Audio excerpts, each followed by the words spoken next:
প্রতি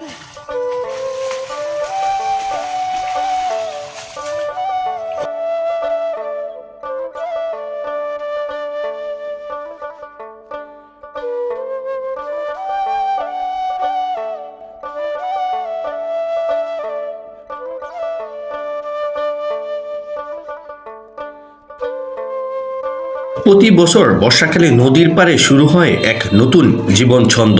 মেঘলা আকাশ, লাগাতার বৃষ্টি আর নদীর বুকে ঢেউয়ের সঙ্গে তাল মিলিয়ে বদলে যায় এই অঞ্চলের মানুষের জীবন। কথা বলছি শরীয়তপুর জেলার কোদালপুর গ্রাম, যে গ্রামটি পদ্মা ও মেঘনার দুই মোহনায় অবস্থিত।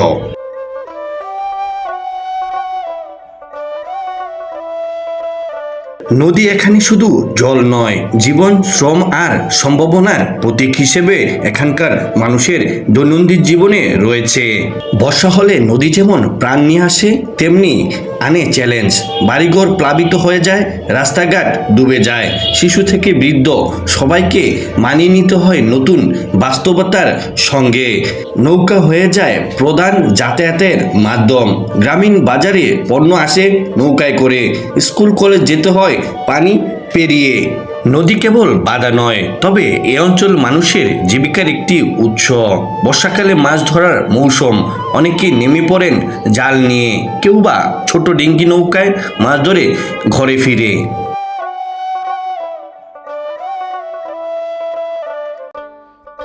এই সময় শুরু হয় কৃষকের সবচাইতে ব্যস্ততম সময়, পাট তোলা। পাট বাংলাদেশের ঐতিহ্যের একটি ফসল। একে বলা হয় সোনালী আঁশ, কারণ এক সময় এই পাট বাংলাদেশের অর্থনৈতিক চাকা সচল করত।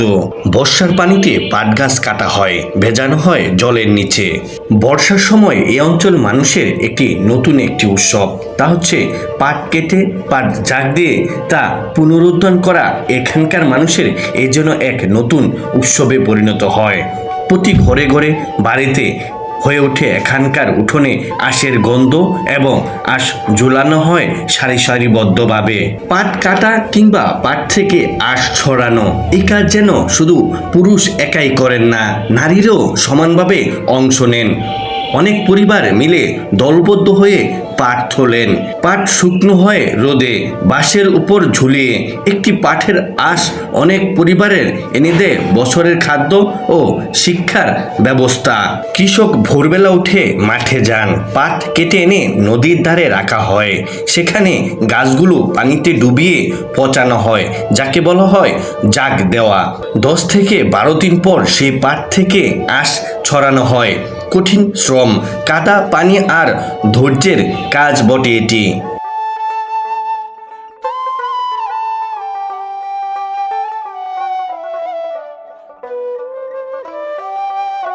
পাট বিক্রির মৌসুমে গ্রামবাংলার হাটে যেন উৎসবের আমেজ। কৃষকের চোখে মুখে স্বস্তি যদি দাম ভালো হয়, তবে অনিশ্চয়তা থাকে সব সময়।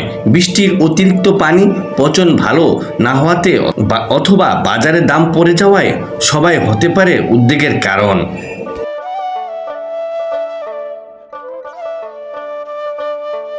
নদী আর বর্ষা, এই দুইয়ের ছন্দে আছে এখানকার মানুষ। কষ্টে আছে, ঝুঁকিতে আছে, কিন্তু এখানকার মানুষ জানে প্রকৃতির সঙ্গে যুদ্ধ নয়, সহবাস করতে হয়।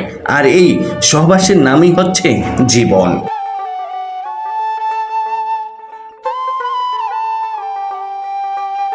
চরাঞ্চল মানুষের জীবনের সাথে ওতপ্রোতভাবে জড়িয়ে থাকে এখানকার নৌকা এবং নদী। বর্ষাকালে এখানকার মানুষের জীবন অনেকটা দুর্বিষহ হয়ে যায়, রাস্তাঘাট সব নদীতে তলিয়ে যায়। তবে এখানকার মানুষের তখন হয়ে পড়ে প্রধান যানবাহন নৌকা। পারিবারিক বিভিন্ন আয়োজনে কিংবা অতিথিদের আগমনে তারা ব্যবহার করে থাকেন নৌকা। নৌকায় চড়ে তারা বিভিন্ন জায়গায় যেতে হয়, এবং অনেক সময় পেতে হয় ব্যাগ পোহাতে হয়, কারণ অনেক সময় ঘন্টার পর ঘন্টা বসে থাকতে হয় নৌকার জন্য। কখন সেই নৌকা আসবে, এবং সেই নৌকার জন্য অপেক্ষা করে এখানকার তীরবর্তী অঞ্চলের মানুষজন।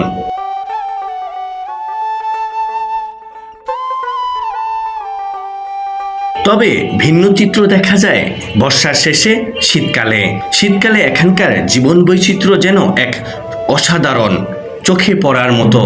চোখ যতদূর যায় সবুজের সমারোহ আর সবুজ। প্রকৃতি যেন এক নতুন রূপে দাঁড়িয়ে আছে আমাদের দিকে। বর্ষাকালের যে চিত্র হুবহু উল্টো চিত্র দেখা যায় শীতকালে। শীতের আগমনে গাছপালা নতুন রূপে সেজে ওঠে, যেন এক নতুন আগমন আমাদেরকে বার্তা জানায়।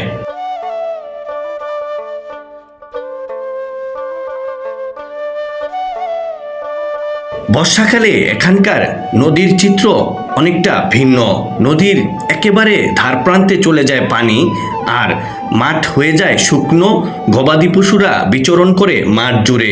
নানান পশু পাখি চলে আসে এই অঞ্চলের শীতে হিমেল হাওয়া খেতে। শহর থেকে অনেক মানুষই ছুটে আসে এখানকার সৌন্দর্য উপভোগ করার জন্য। স্থানীয় মানুষ তখন তারা বিভিন্ন কাজে তারা নিয়োজিত থাকে। কেউ নতুন ফসল গড়ে ওঠার ব্যস্ততা, কেউ বা নতুন ফসল বোনার ব্যস্ততা। নানান সবজিতে মুখর থাকে এই চর। আজকের এই ভিডিওটি এই পর্যন্ত দেখার জন্য অসংখ্য ধন্যবাদ। যারা শরীয়তপুর এবং কোদালপুর অঞ্চলের বাসিন্দা রয়েছেন, আপনারা অবশ্যই এই ভিডিওটি দেখে আপনারা কমেন্ট করবেন আপনার বাড়ি এবং আপনার জন্মস্থান কোথায়।